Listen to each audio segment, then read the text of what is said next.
भाई गाड़ी तेज चलाएं, जल्द ओजन काया की हवेली नजर आ जाएगी।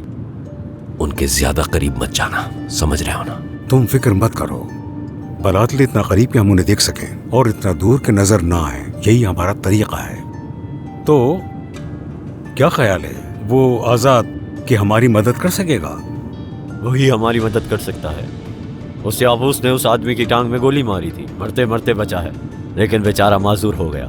वो याबूस का वफादार नहीं। फिर वो वहाँ कुत्ता बनकर क्यों घूम रहा है? खौफ की वजह से मेरे भाई। खौफ इंसान को बुरी तरह जकड़ लेता है। खौफ वो भी करवा देता है जो इंसान करना नहीं चाहता। इतना ही डरा हुआ है तो यहाँ से भाग क्यों नहीं जाता? फिर हम उससे भी ज्यादा खौफनाक हो जाएंगे, यही हमारा उसूल है। हाँ, पहुंच गए, वो रही हवेली।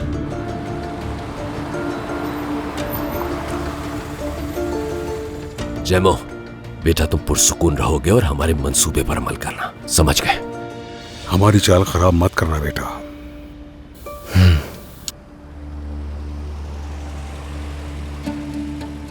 वो रहा याबूस और उसके आदमी भी साथ हैं।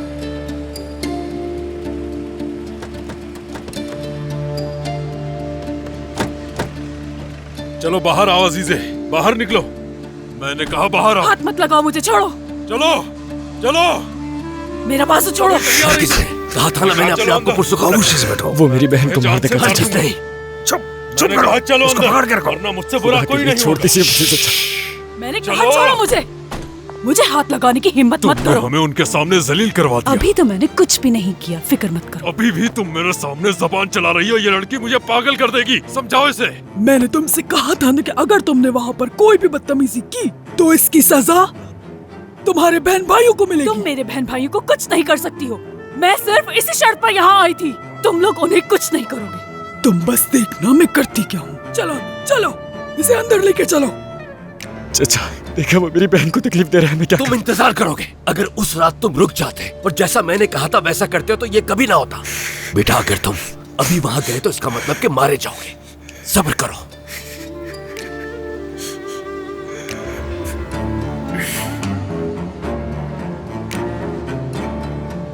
यही वो आदमी है जिसका जिक्र किया था आपसे। अब ये आदमी अकेला है बलातली, क्या कहते हो? मेरे ख्याल से हमें उसे पकड़ लेना चाहिए।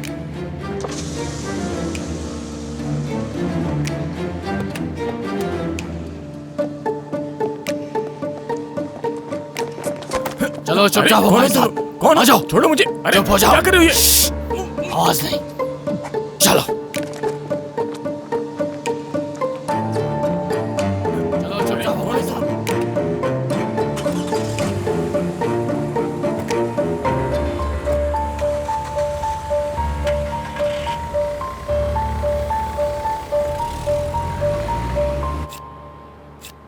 मेमदू, कहाँ भाग रहे हो? जरा रुक जाओ। माफी चाहती हूँ परवीन साहिबा। वो है कौन आखिर? वो खुद को क्या समझती है कि आलास खानदान की बहू नहीं बनना चाहती? बेशर्म लड़की। परवीन, बस करो, बहुत हो गया। तुम्हें खुदा का वास्ता है, एक जगह बैठ जाओ। दिमाग खराब मत करो मेरा। मेरा भी बहुत दिमाग खराब हो रहा है। हमारा हाल एक जैसा है। मैंने बोसा देने के लिए अपना हाथ आगे बढ़ाया मगर उसने नहीं किया। हमारे ही घर में हम पे बंदूक तान ली, हमारे मुंह पर थूक दिया, और तो और आप कह रहे हैं कि कल शादी होगी। तो बताओ क्या करें?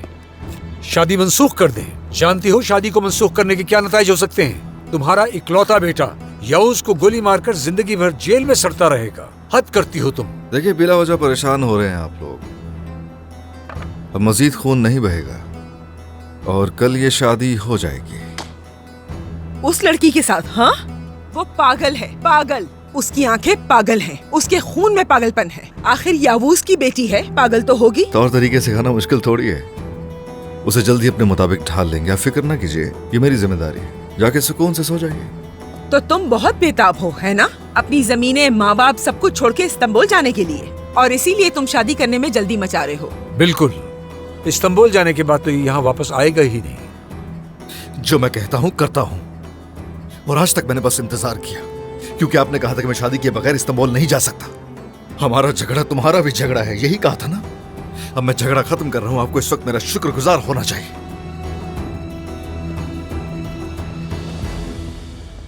तुम तुम्हें लगता है कि सब कुछ खत्म हो गया है? तुम यहाँ आ गई हो और वहाँ तुम्हारे बहन भाई महफूज है, ऐसा ही सोचती हो ना? खामोश, तुम मेरे बहन भाइयों को कुछ नहीं कर सकती क्योंकि हमारे दरमियान मुआहदा हुआ है। ऐसा लगता है तुम्हें?